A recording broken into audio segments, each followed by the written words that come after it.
இந்த மாதிரி ஒரு அயோக்கியத்தனம். முதல்ல ஹீரோவா இருங்க, நல்லா சம்பாதிங்க, என்னமோ வேணாலும் பண்ணுங்க. ஆனால் சினிமாங்கிற ஒரு கூட்டு குடும்பம். நான் இப்போ சமீபமாக ஒன்று பாதிக்கப்பட்டேன். எனக்கு மனசு வேதனையாக இருக்குது. அதை இங்கே ஆல் பாஸில் ஏன் சொல்லணும்னா, இது கலைத்துறை சம்பந்தமானது, நடிகர் சம்பந்தமானது. கருப்புன்னு ஒரு படத்தில் நான் நடித்தேன். 4 பேர் நல்லவுக்கு 4 பேர் எங்களுக்கு பயம் கிடையாதுன்னு பாடல். நான் வில்லனுங்க ஆடுறது. பாலாஜி என்னை சொல்லி புக் பண்ணலையே சார், நாங்கள் கடைசியில் தான் வாரோம், நீங்கள் ஆடுறீங்கன்னு சொல்லி இதே பிரசாத் இதில் பயங்கரமாக ஆட வச்சாங்க. நான் ரிங்கில் நின்று என் பசங்களை கூப்பிட்டு வந்திருந்தேன். அவன் பார்த்து ஏப்பா அந்த பாட்டை எடுத்துட்டாங்க, இப்போ அது நம்ம என்னப்பா பண்ண முடியும், அதை தூக்கிட்டாங்க, சரி பரவாயில்ல யூடியூப்லேயாவது வரும், யூடியூப்பில் வரும்னாங்க. அந்த நான் சிறப்பாக ஆடி இருந்தேன், கஷ்டப்பட்டு ஆடி இருந்த அந்த ஷாட்டெல்லாம் காணோம். இது ஏன் இப்படி இருட்டடிப்பு பண்ணுறீங்கன்னு தெரியல. நீங்கள் இங்கேயோ டாப்பில் இருக்கீங்க, மார்க்கண்டேயன் குமாரர்கள் ஒன்று கைதி போச்சு, ஓகே சரி, நீங்கள் சம்பாதிங்க, கோடிக்கணக்காக சொத்து வாங்கி போடுங்க, அகரம் நல்ல பேர் எடுங்க. ஒரு நடிகனோட நடிப்பை, ஒரு போர்ஷனை, ஒரு பங்களிப்பை அடுத்தவன் ஜோத்திலேயே மண்ண போடுறீங்க. நான் பகிரங்கமாக குற்றம் சாட்டினேன். உங்களுக்கு ஆண்மை இருந்தால், உண்மையிலே தைரியம் இருந்தா அதை போடுங்க. RSSR பிரபு அவரு கேட்குறேன், நான் என்ன ப்ரொடக்ஷன் நம்பர் 73 குரூப் டான்ஸராக இருக்கலையே, 86லயே நான் கவுன்சிலையும் தனஞ்சயன் இவங்கெல்லாம் அறக்கால்டாயிரம் போட்டுட்டு இருக்கையிலேயே நான் ப்ரொடியூசர் ஆனவன். 86லயே நான் ராஜ்கரண்டி ஃபிலிம் 73 நம்பர். இப்போ எனக்கு வயசாக இருக்கலாம், நான் நாளைக்கு நிச்சயமாக உத்வேகமாக இருக்கேன். நான் படம் எடுத்து படத்தில் தான் போட்டுக்கிட்டு இருக்கேன். நான் 100 படம் எடுப்பேன், வருஷத்துக்கு 4 படம் எடுக்கத்தான் போகிறேன். நீங்கள் நல்ல கதைகளோட வாங்க, ஒரு கட்டா குஸ்தி மாதிரி, ஒரு பரிமளா, இந்த மாதிரி ஏகப்பட்ட கதைகளோட வாங்க, நான் ஆயத்தமாக இருக்கேன். ஆனால் SR பிரபு அன்னைக்கு சொன்னது நாங்கள் அப்படியே விற்றுட்டோம், ஆடியோ கம்பெனிக்கு விற்றுட்டோம், இனி நான் என்ன பண்ண முடியும்? இது என்ன ஒரு பொறுப்பில்லாத. நான் 350 படங்களில் நடிச்சிட்டேங்க. எத்தனை நடிகர்கள் ஆரங்கத்தில் இருக்காங்க. அதாவது இது இருட்டடிப்பு பண்ணி எல்லாம் பில்டப்ல வாழ்ந்துட்டு இருக்காங்க இன்னைக்கு ஹீரோ. எல்லாம் பில்டப். ஒரு டான்ஸ் மாஸ்டர், ஒரு ஃபைட் மாஸ்டர், ஒரு டெக்னீஷியன், ஒரு பாடலாசிரியர், ஒரு இயக்குனர், இப்படி நூற்றுக்கணக்கான பேர்கள் உழைப்புல தான் இன்னைக்கு பில்டப்ல வாழ்ந்துட்டு இருக்கீங்க. RJ பாலாஜி எனக்கு என்ன 1500 ஷாட் பில்டப் கொடுக்குறீங்க ஹீரோக்கு. என்ன டம்மியா நிக்க வச்சிருக்கான்.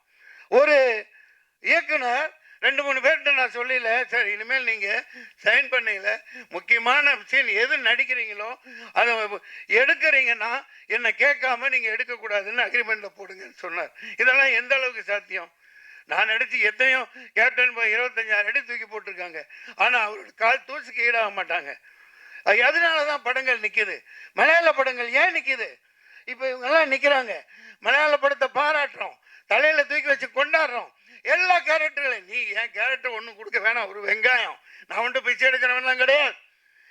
ஈட்டடிப்பு ஏன் பண்ற? அந்த என்னை மறைச்சிட்டு நீ பெரிய ஆளனா, நான் தான் உண்மையான கருப்பு, நான் தான் கருப்பு, கருப்பேன் வருவான். மக்கள் சொல்லுவாங்க, தைரியம் இருந்தால் அந்த சாட்டை போடுங்க சார். நான் கஷ்டப்பட்டு ரிங்கில் ஆடினேன் சார், காணா சார், யூடியூப்ல போடுறேன்னு சொன்னாங்க சார். அதுக்கப்புறம் யூடியூப்லையும் போடல. அந்த பர்டிகுலர் நான் நடித்ததை, நான் ஆடினதை, அது 2 நிமிஷம் ஷார்ட்டாக இருக்கலாம், 4 நிமிஷமா இருக்கலாம். சூர்யா சார் விக்ரமத்தில் 5 நிமிஷம் தானே வந்தார். அந்த ப்ரெசன்ஸ் தானே, ஆடியன்ஸ் எல்லாத்துக்கும் இருக்காங்கல்ல சார். பசங்க பாவம், அவனுக்கு பதில் சொல்ல முடியல, கூட்டு போயிருந்தேன் ஷூட்டிங்கு. அப்பா என்னப்பா நீ அப்படி ரிங்கில் அந்த இடத்துல ஆடின, பாட்டெல்லாம் ஷார்ட் உடைச்ச, எல்லாம் செய்ய சொன்னாங்க, ஏன் போடலை? நான் உங்களுக்கு என்ன பதில் சொல்றது? இது என்ன இந்த மாதிரி ஒரு அயோக்கியத்தனம்? முதல்ல ஹீரோவா இருங்க, நல்லா சம்பாதிங்க, என்னமோ வேணாலும் பண்ணுங்க. ஆனால் சினிமாங்கிற ஒரு கூட்டு குடும்பம், அதை ஞாபகம் வச்சுக்கோங்க. இது ஆல் பாஸ், வெற்றி அடைவோம். இந்த மாதிரி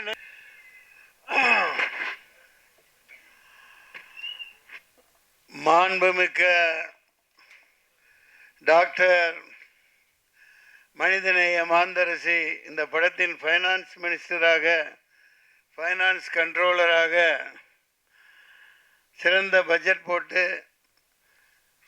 பல ஆயிரக்கணக்கான பேர்களுக்கு வேலை வாய்ப்புகளை கொடுத்து ஒரு இயக்குனரையும் உருவாக்கி உன்னதமாக அமர்ந்திருக்கக்கூடிய மாண்புமிக்க டாக்டர் தயாரிப்பாளர் மோகனா அவர்களே, மாண்புமிக்க இயக்குனர், மனிதவள மேம்பாடு சிறப்பாக ஆக வேண்டும் என்று இங்கே சிறப்பான புதியவர்களை எல்லாம் அறிமுகப்படுத்தி எனக்கு தெரிந்து 30 வருடங்களுக்கு மேல் இந்த துறையிலே போராடி இன்று வெற்றி பெற்று இயக்குனராக அறிமுகமாகி இருக்கின்ற மைதீன் அவர்களே, இசை புரட்சியாளன் சாதாரணமாக சொல்லக்கூடாது, இது அவருக்கான விழா. இதை இடையில அங்கே போயிட்டு வந்துடலாம். மிகப்பெரிய ஒரு போராட்டம் நீட்டுக்கு எதிராக நடந்தது. அதில் இவர் சொல்லிய கருத்துக்கள் உலகம் முழுக்க ஏற்றுக்கொள்ளக்கூடியதாகவும், இந்தியா முழுக்க இந்த ஆளும் வர்க்கத்தினரால் இப்போ 20-30 லட்சம் கோடிகளுக்கு மேலே கொள்ளையடித்து மோசடி பண்ணி பல ஆயிரக்கணக்கான மாணவ மாணவிகள் அனிதாவில் இருந்து சாவுக்கு காரணமாக இன்னமும் ஒரு ஆதிக்க சக்திகள் தவறாக பயன்படுத்திட்டு இருக்கிறதுக்கு சம்மட்டியால் அடித்த மாதிரி ஒரு கருத்தை சொன்னார்.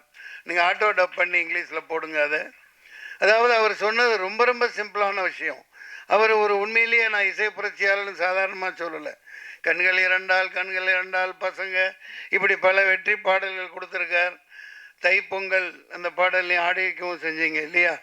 அற்புதமான ஒரு உருவகம் வளர்ந்துக்கிட்டு வரையில் 2 வரி தான் அவர் சொன்னது. ஏன்னா நீங்கள் இப்படி போட்டு கோச்சிங் அது இதுன்னு போட்டு சாவடித்து இப்படி புளியறீங்களே, 11ஆம் வகுப்பு 12ஆம் வகுப்பில் அந்த சிலபஸை வச்சு தொலைங்கடா நாதாரிங்களா. அது நான் சொல்கிறேன், திட்டி சொல்கிறேன். எவ்வளோ எளிமையான கருத்து பாருங்கள். எதுக்கு அந்த சிலபஸை அந்த கோச்சிங்னு போட்டு கோடிக்கணக்காக கொள்ளையடிக்கிறாங்களே, நீ என்ன வெங்காயம் என்னமோ இளவ வை, அந்த படிப்பை 11ஆவது 12ஆவதுல வச்சு தொலைங்க அப்படின்னு பயங்கரமான ஒரு உண்மையை சொல்லியிருக்கார். அவர் பல அரசியல்வாதிகளுக்கு முன்னோடியாக நெத்தி போட்டில் அடித்த மாதிரி ஒரு இதை பண்ணியிருக்கார். அதற்காக red salute mister James Vasanthan. மேலும் ஒளி ஓவியர், இந்த படத்தின் ஒளிப்பதிவாளர் மாண்புமிக்க டாக்டர் தில்ராஜு அவர்களே. நான் என்னடா மாண்புமிக்க டாக்டர்னு சொல்கிறான்னு சில பேர் யாராவது தப்பு கணக்கு போடுவாங்க. நீங்கள் ஏன் அந்த மாதிரி உட்காந்துருக்கீங்க? டைரக்டர் தைரியமாக இருங்க. 40-30 வருஷத்துக்கு முன்னாடியே 93ன்னு நினைக்கிறேன், என்னோட முதல் படம் வெளியிட்டப்ப டாக்டர்னு பட்டம் கொடுத்தாங்க அம்மாவுக்கு. நான் அப்போ சும்மா இருக்க மாட்டேன், ஏதாவது ஒன்று பண்ணிக்கிட்டு இருப்பேன். எனக்கு தெரியும். அது என்னோட படத்தில் 60 நடிகர்களுக்கு மேலே போட்டு நானும் படம் எடுத்தேன். ராஜாதி ராஜகுலத்துங்க, ராஜ மார்த்தாண்ட, ராஜகம்பீர, காத்தவராய, கிருஷ்ண காமராஜன். நான் என்ன பண்ணேனே, மாண்புமிக்க டாக்டர் நாகேஷ் அவர்கள், மாண்புமிக்க டாக்டர் மனோரமா அவர்கள், மாண்புமிக்க டாக்டர் குள்ளமணி அவர்கள், இன்றைக்கும் போய் பாருங்கள் இருக்கும். முழுக்க 60 நடிகர்களை போட்டு விளம்பரம் படுத்தினேன். தினத்தந்தியில் போட மாட்டேன்ட்டாங்க. அப்போ சில்க் ஸ்மிதா மேர் எனக்கு ஒரு பரிசாக கொடுத்துருந்தாங்க, ஒரு கார் கண்டஸாக எடுத்துகிட்டு கிளம்பிடான்னு எல்லாத்தையும் கூட்டிகிட்டு போயிட்டேன். நேராக போய் ஏன் எதனால் இல்லைங்க, அது ஒரு மாண்புமிக்கங்கிறது மந்திரிகளுக்கு தான் போடுவோம், அப்படி எந்த புத்தகத்தில் இருக்குது? இல்லை நீங்கள் டாக்டர்னு போட்டிருக்கீங்க. நாங்கள் சினிமாவில் அவங்க 1000 படம் நடித்தவங்க மனோரமா, அவங்கள நாங்கள் நேசிக்கிறோம், நாங்கள் பட்டம் கொடுக்குறோம், உங்களுக்கு என்ன? இப்போ போட்டு ஆகணும் போகணும்னு சொல்லிட்டு வந்துட்டேன். அவங்க போட்டாங்க. ஏன்னா தினத்தந்தி ஆதித்தனாரோட அற்புதமான நம்ம தமிழ் உணர்வாளர். அதுபோன்று நம்மளை கௌரவிக்க வேண்டியது நம்ம கடமையாக இருக்குது. நம்ம துறையை நம்ம கேவலமாகவும் இதாகவும் பேசுகிறதுனால தான் மிகப்பெரிய அழிவுக்கு உள்ளாகிட்டு இருக்கோம். இந்த இடத்துல இதை ஏன் சொல்கிறேன், நான் இந்த எல்லாத்தையும் முடிச்சிடுறேன். மோகன்ராஜன், ஆகா எங்கப்பா அடி நிறுத்துறே, என்ன ஏய் எட்டி பின்றாரப்பா, கட்டா குஸ்தி சம்பவக்காரி, என்ன சம்பவம் பண்ணிட்டாப்பலப்பா. எங்கேருந்து தான் இந்த லிரிக்ஸ் அவருக்கு கிடைக்குதோ அடி பின்றாரு. மோகன்ராஜன் பாடலாசிரியர் அவர்களே, நிலவை பார்த்திபன் அவர்களே, வினோதினி வைத்தியநாதன், சும்மா இருக்கிறாங்களா பாருங்களேன். இந்த வயசுலேயும் அவங்க அப்பாவை கூட வச்சுக்கிட்டு ரீல்ஸ் போட்டு அப்பாவை விட்டு கொடுக்காத பிள்ளையா கவர்மெண்ட்டுக்கு எதிராக சமட்டி அடிக்கிறாங்க. அவர் தைரியத்தை பாராட்டலாம். நடிகர் தோழர் மாண்புமிக்க ஜெயபிரகாஷ் அவர்களே, பிரசன்னா பாலச்சந்திரன், அருவி மதன், கவிதா பாரதி அவர்களே, இயக்குனர் மூர்த்தி அவர்களே, அக்ஷயா அவர்களே, சஞ்சய் அவர்களே, மாண்புமிக்க கோகுல் அவர்களே, நிகில் கணேஷ்குமார் அவர்களே, ஜெயசீலன், கலை இயக்குனர் ஜெயசீலன் அவர்களே, MS பிரபு அவர்களே, கொஞ்சம் மற்றவங்கள்லாம் போயிட்டனால கொஞ்சம் டைம் இருக்குன்னு நினைக்கிறேன். அனைவருக்கும் நெஞ்சார்ந்த வாழ்த்துக்கள். இப்போது கதாநாயகனுக்கு வருவோம். இவர் என்ன அநியாயம்பா. அதாவது நம்ம ரசம் குடிச்சிருக்கோம். எனக்கு எலுமிச்சை ரசம் பிடிக்கும், பூண்டு ரசம், அப்புறம் என்ன தக்காளி ரசம், புளி ரசம். படப்பிடிப்பில் ஆச்சரியமாலாம் பொள்ளாச்சி அங்கங்கே படைப்பிடிப்புலாம் அந்த காலத்தில் எங்களுக்கு மல்லிகைப்பூ ரசம்லாம் செஞ்சு தந்திருக்காங்க. ரொம்ப அற்புதமாக இருக்கும். மல்லிகைப்பூ தேநீர் டீ தந்திருக்காங்க. அந்த மாதிரி பல ரசங்களை நம்ம குடிச்சிருக்கோம். ஆனால் இவங்க பாருங்கள், இந்த நடிப்பில் பயங்கரமான ஒரு பல ரசத்தை புழிஞ்சிட்டு இருக்காங்க பாருங்கள். கதாநாயகன் கதாநாயகி அடேங்கப்பா, அண்ணலும் நோக்கினால் அவளும் நோக்கினால்னு ஈருடல் ஊர் வீரா அசத்தலான ஒரு காதல் ரசத்தை பிழிந்து கொண்டிருக்கிறார்கள். அந்த குழந்தைக்கு வாழ்த்துக்கள். நல்ல அற்புதமாக இருக்குது. உஷாரா என்ன பண்ணிட்டாருன்னா, நம்ம துஷந்த் கதாநாயகன் இது கொரோனா வந்துடக்கூடாதுன்னு கண்ணாடி போட்டார். கண்ணாடி போட்டு அற்புதமாக இருக்குது, பார்த்துக்கிட்டே இருக்கலாம் போல் இருக்குப்பா. நல்ல பேர் கிடச்சிருச்சு தமிழ்நாடு தமிழ் ரசிகர்களுக்கு.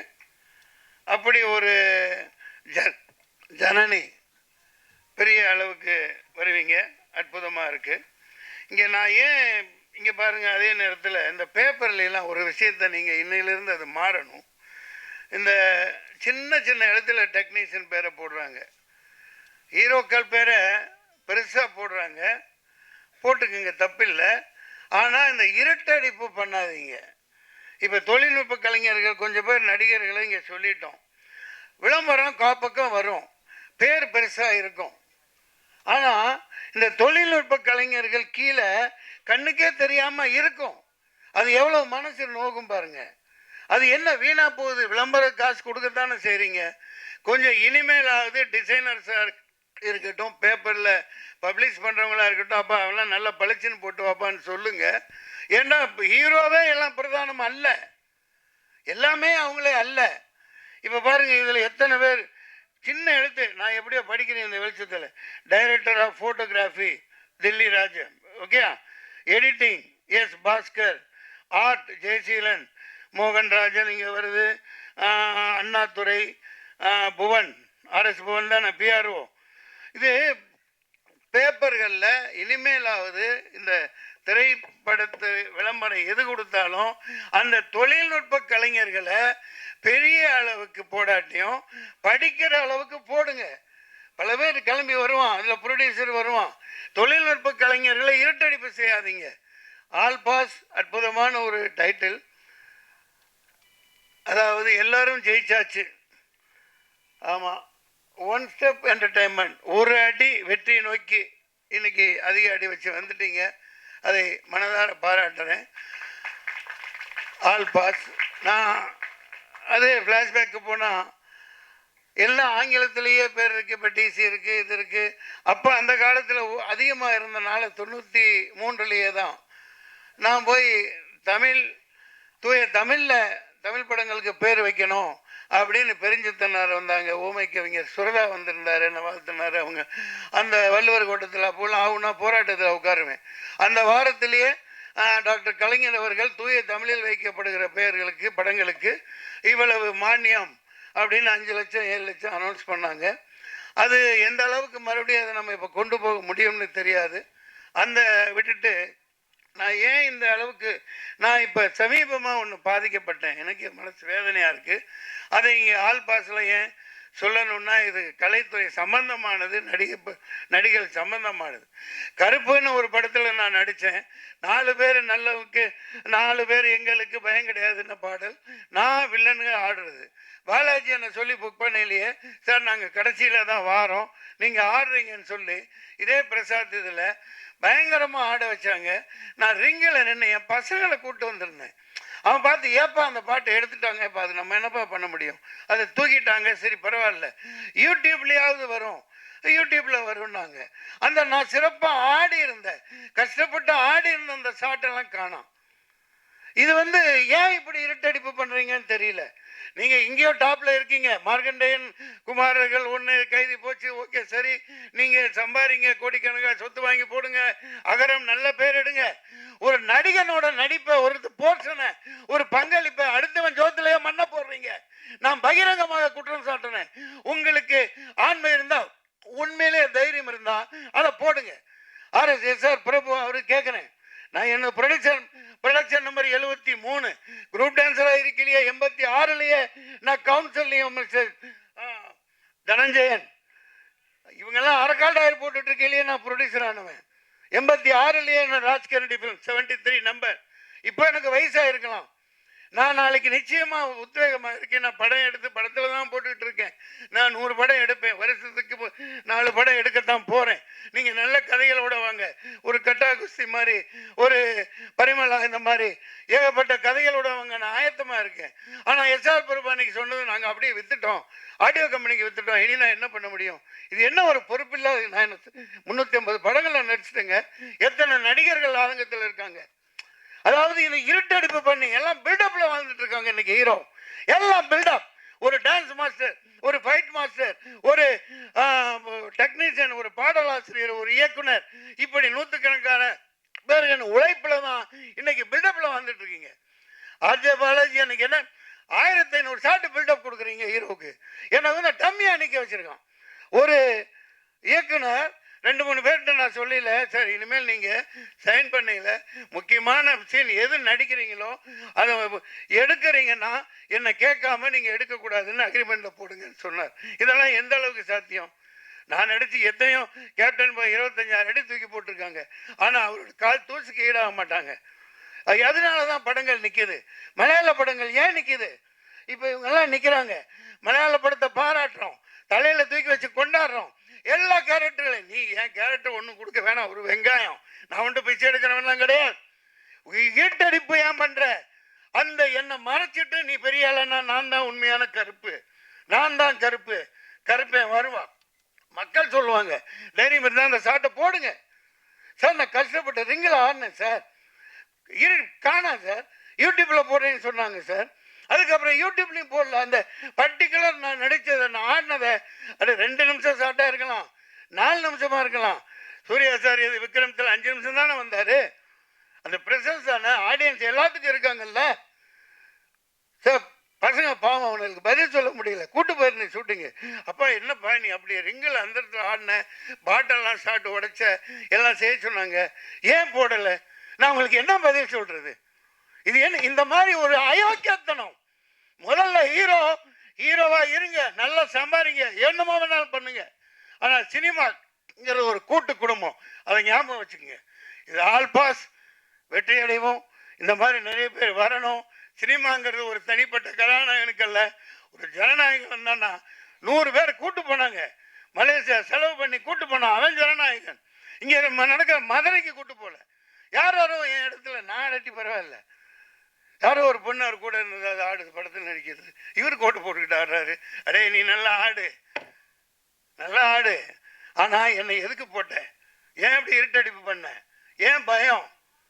2 நிமிஷம் ஷார்ட்டா இருக்கட்டும், 4 நிமிஷமா இருக்கட்டும், நீ போடு, காட்டு, மக்கள் பார்த்துக்குவாங்க. உனக்கு தானே பேர் வருது, உன் கம்பெனிக்கு தானே பேர் வரும். அந்த மாதிரி பகிர்ந்து கொடுக்க மாட்டேங்கிறாங்க. தனஞ்சயன், நீங்க என்ன என்சைக்ளோபீடியா? இதுதான், இதை முதல்ல நோட் பண்ணுங்க. சும்மா ஜால்ரா போட்டுட்டு போறதுக்கு ஆள் பாஸ் நல்லா இருக்காரு, நல்லா ஓடும், ஏய் நல்லா இருந்தா தான் படத்தை பார்ப்பான். ஒவ்வொருத்த கண்ட்ரிபியூஷனை காட்டு. இந்த பெச்சான் எவ்வளவு கஷ்டப்பட்டு போட்டிருப்பாரு, எப்படி பேர் வாங்கியிருப்பாரு. அவர் உழைப்ப சுரண்ட நான் மறைச்சு அவர் சும்மா இருப்பாரா? I don't care, time no about others, shame on them. மக்கள் இருக்காங்க, இதை சொல்லியிருக்கேன் பாருங்க. உடனே விச்சுவல் இது வச்சிருக்காங்க, அந்த ஐடி விங் வச்சுக்கிறானுங்க. இவனுங்களுக்கு வேலை கொடுக்குறானுங்களோ இல்லையோ, கீழே போய் எழுவானுங்க, நீ உன் பையன் கஞ்சா அட பைத்தியக்கார நாதாரிங்களா, என்னமோ காலேஜ் பையன் கொடுத்துருக்கான், சாப்பிட்ருக்கான், இன்னமும் சொல்லிட்டு இருக்காயா. நான் என்ன நல்ல வேலை செஞ்சாலும் கீழே போய் உன் பையன் கஞ்சா அடிப்பான் தெரியாதா? இப்படி ஒரு அறிப்படுத்த சனியனுங்க நாட்டில் சுத்திட்டு இருக்குது. அவனுங்களுக்கு அதே தான் வேலை. பெட்டர்ஸ் கழுவ மாட்டானுங்க, அதை சொரிஞ்சுக்கிட்டே இருப்பானுங்க, குரங்குக்கு போடுற மாதிரி. ஆல் பாஸ் அற்புதமான பெயர். இனிமேல் இங்கே விளம்பரம் என்று கொடுத்தால் ஒவ்வொரு தொழில்நுட்ப கலைஞனும் மரியாதை செய்யப்படணும். ஒவ்வொரு தொழில்நுட்ப கலைஞனும் தினத்தந்திக்கு, தினகரன், ஒவ்வொரு விளம்பர மீடியா எல்லாத்துக்கும் நான் சொல்லிக்கிறேன். இது என்னுடைய உத்தரவு, என்னுடைய கட்டளை, என் சாசனம். ஒவ்வொரு தொழில்நுட்ப கலைஞருக்கு பண்ணாத. அனைவருக்கும் பகிர்ந்து கொடுத்து நீ ஹீரோவாவாளு. நன்றி, வணக்கம், வாழ்த்துக்கள். அப்ப யாரையாவது விட்டு போச்சாப்பா? உண்மையில விட்டனா? வாழ்த்துக்கள்.